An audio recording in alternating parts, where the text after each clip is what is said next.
పప్పు బచ్చల కూరకి కావాల్సిన పదార్థాలు: కందిపప్పు ఒక కప్పు, బచ్చల కూర ఒక కప్పు, పచ్చిమిరపకాయలు ఒక 7, 8 పచ్చిమిరపకాయలు నిలువుగా చీరేసేయాలి, ఒక కప్పు మామిడికాయ ముక్కలు.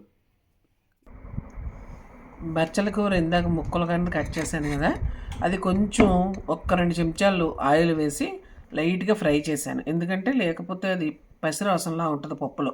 ఇప్పుడు చాలా కమ్మగా ఉంటుంది పప్పు.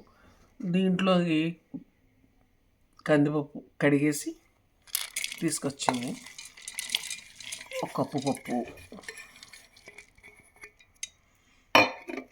పచ్చిమిరపకాయలు, ఇది ఉడకడానికి దీంతో 3 కప్పులు, ఒక కందిపప్పుకి 1 కప్పుకి 3 కప్పులు నీళ్లు పోసి 4 విజిల్లు రానివ్వాలి. 3 పప్పు బచ్చలని 4 విజిల్ వేయించి తెచ్చిన బచ్చల కూర పప్పుని, మామిడికాయ అందులో వేస్తే ఉడకదు. అలాగని ఒక్కొక్క పప్పు ఉడకటం లేదు, అందుకని నేను విడిగానే ఉడకబెడతాను. 2 నిమిషాలు ఉడికిపోద్ది అంతే. ఇదిగో మెత్తగా ఉడకబెట్టాను. ఇది కూడా పప్పులో వేసేస్తున్నాను. మామిడికాయ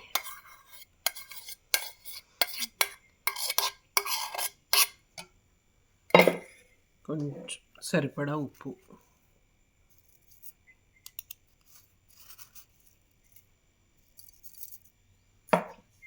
కొంచెం పసుపు,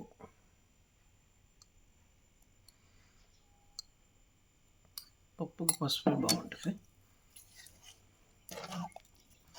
మొత్తం కలిపేసి ఒకసారి ఇందులో అన్నీ వేసి కలిపేసాను. ఇందులో ఆకుకూర పాలకూర అయినా వేసుకోవచ్చు, తోటకూర అయినా వేసుకోవచ్చు, మునగాకైనా ఏదైనా ఆకుకూర వేసుకొని మామిడికాయ కానీ వేసుకుంటే చాలా బాగుంటుంది. ఇందులో ఒకవేళ మామిడికాయ లేకపోతే కొంచెం చింతపండు అయినా సరే రసం వేసుకోవచ్చు.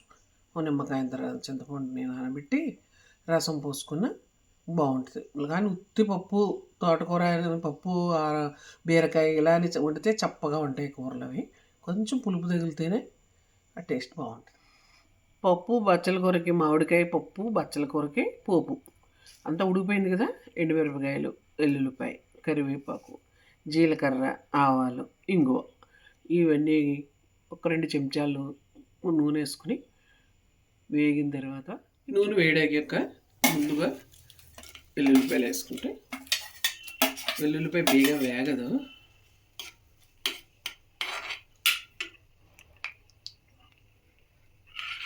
వెల్లుల్లిపాయ వేసుకో,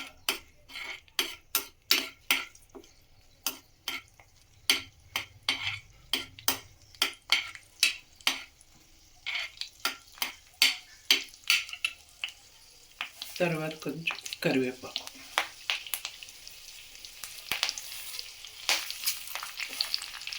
ఆవాలు, జీలకర్ర,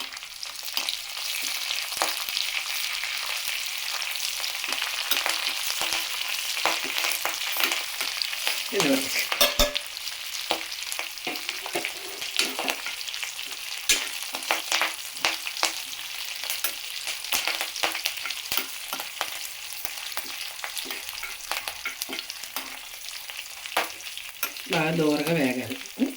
ఇప్పుడు సువాసన వస్తుంది బాగా. కొంచెం ఇంగువ కూడా,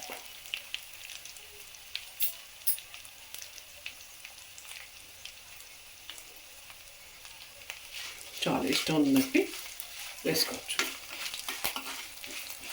ఇంకా వేసుకున్న పప్పు వేరుగా ఉంటుంది టేస్ట్.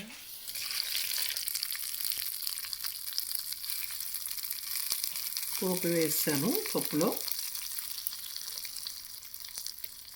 ఇందులో కొంచెం నెయ్యి వేసుకుని తింటే ఇంకా మొత్తం అన్నం అంతా కూడా పప్పు వేసుకుని తింటారు. ఇంకా పెరుగు కూడా వేసుకోరు. ఇంకే కూర అక్కర్లేదు. ఎన్న పూసలా ఉంది, ఎంత బాగుంది చూసారా.